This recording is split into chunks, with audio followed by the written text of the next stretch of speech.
تو وہ آسما واجد کے ساتھ مل کر ریا کبیر کے ساتھ کون سا ڈبل گیم کھیلنے جا رہی ہے، اور کیا اس کا اثر ریا اور کبیر کے رشتے پر پڑے گا؟ کیا ریا اور کبیر کے سامنے آسما اور واجد کی سازش بے نقاب ہو جائے گی؟ اور سب سے اہم سوال یہ ہے کہ واجد اور آسما کون سی چال چلنے کی کوشش کریں گے جس میں دونوں ایکسپوز ہو جائیں گے؟ اگر آپ یہ سب کچھ جاننا چاہتے ہیں تو آج کی ویڈیو کو آخر تک ضرور دیکھیے گا، اور اگر آپ نے چینل کو سبسکرائب نہیں کیا تو فوراً کر لیں تاکہ ایسی کوئی بھی ویڈیو آپ سے مس نہ ہو جائے۔ تو آخر ڈرامہ سیریل من مست ملنگ کی کہانی میں ایک نیا موڑ آ چکا ہے، جس میں اگلے ایپیسوڈ میں ہم دیکھیں گے کہ آسما واجد کے ساتھ مل کر ریا اور کبیر کے خلاف ایک بہت بڑی چال چلنے جا رہی ہے، جس کا نتیجہ یہ نکلے گا کہ ریا اور کبیر کے درمیان ایک بڑی غلط فہمی پیدا ہو جائے گی۔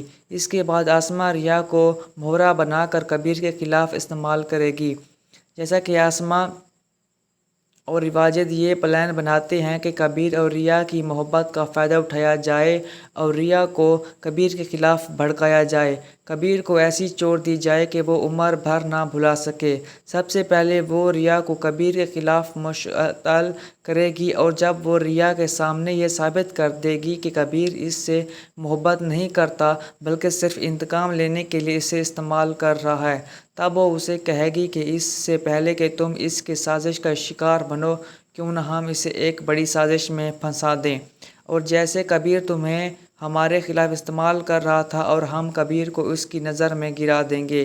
اسی لیے اگلے ایپیسوڈ میں ہم دیکھیں گے کہ آسما ریا کے دل میں شک ڈال دے گی کہ کبیر اس سے محبت نہیں کرتا بلکہ صرف استعمال کر رہا ہے۔ اس کی وجہ سے ریا کبیر سے شکوہ کرتی ہوئی نظر آئے گی۔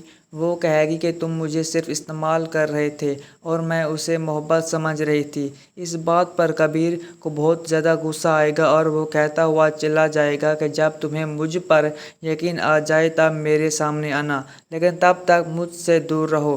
یہی وہ بات ہے جس سے آسما کو اپنے پلان کے پہلے مرحلے میں کامیابی حاصل ہو جائے گی، لیکن یہاں کبیر کو بھی کہیں نہ کہیں شک ہونے لگے گا کہ اس پوری صورتحال کے پیچھے کوئی نہ کوئی شخص ہے جو اس کا فائدہ اٹھا رہا ہے۔ آسما اور سکندر کے علاوہ بھی کوئی ایسا ہے جو ہمیں ساتھ نہیں دیکھنا چاہتا۔ اگلے ایپیسوڈ میں ہم دیکھیں گے کہ کبیر اپنے دوستوں سے بات کرتا ہے کہ کوئی ہے جو ریا، اس کی فیملی اور اس پر نظر رکھے ہوئے ہیں اور ہمیں جدا کرنے کی سازش کر رہے ہیں۔ اسے پکڑنا ضروری ہے ورنہ دیر ہو جائے گی۔ اسی لیے کبیر اپنے دوستوں سے کہے گا کہ آسما پر نظر رکھو، وہ کس سے ملتی ہے، کہاں جاتی ہے، سب کچھ معلوم کرو اور مجھے بتاؤ۔ پھر ہم دیکھیں گے کہ کبیر کے دوست آسما کا پیچھا کرنا شروع کر دیں گے۔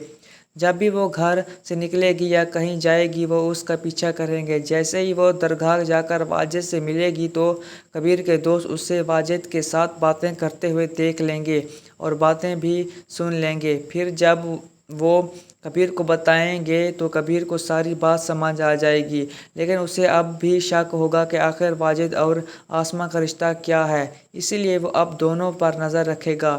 جیسا کہ ہسپتال میں واجد کبیر پر حملہ کر چکا ہے، جہاں کبیر نے اس کی آنکھوں کو یاد رکھا ہوا ہے، جب دوبارہ واجد کبیر کے سامنے آئے گا اور کبیر اس کی آنکھوں کو دیکھے گا تو یہ پہچان لے گا کہ یہ وہی ہے جو ہسپتال میں مجھ پر حملہ کرنے آیا تھا۔ دوسری طرف اب کبیر کے سامنے یہ حقیقت آ جائے گی کہ آسما اور واجد ملے ہوئے ہیں۔ جب واجد نے ریا کو اغوا کرنے کی کوشش کی تھی اس وقت جو گاڑی اس کے آدمی کے پاس تھی وہ اب تک چھپی ہوئی ہے، لیکن اب وہی گاڑی دوبارہ ریا کو اغوا کرنے کے لیے استعمال کی جائے گی۔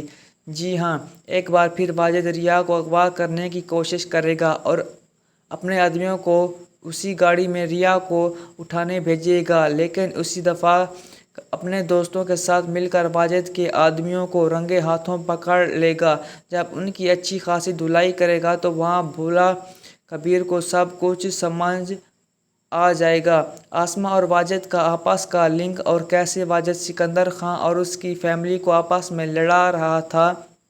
پھر ہم دیکھیں گے کہ کبیر واجد کے آدمی کو سیدھا سکندر خان کے پاس لے جائے گا اور وہاں جا کر سکندر خان کو ساری سچائی بتا دے گا۔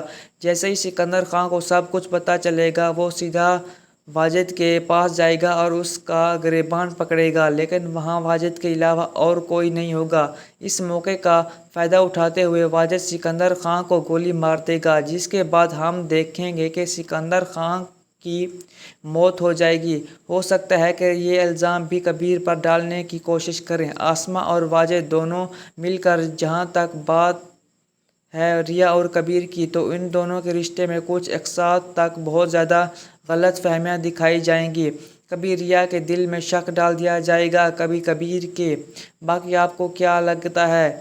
کیا اب آسماء اور واجد کی حقیقت سب کے سامنے آ جانی چاہیے؟ اور دوسری طرف کیا کبیر کی فیملی کو کبیر اور ریا کی فیلنگز سمجھ کر دونوں کی شادی کروا دینی چاہیے؟ دوستو، اگر آپ کو ہماری ویڈیو اچھی لگے تو سبسکرائب کر دیں تاکہ نئے اپڈیٹس کا نوٹیفیکیشن آپ کو بر وقت ملتا رہے۔ اپنا خیال رکھیں۔ اللہ حافظ۔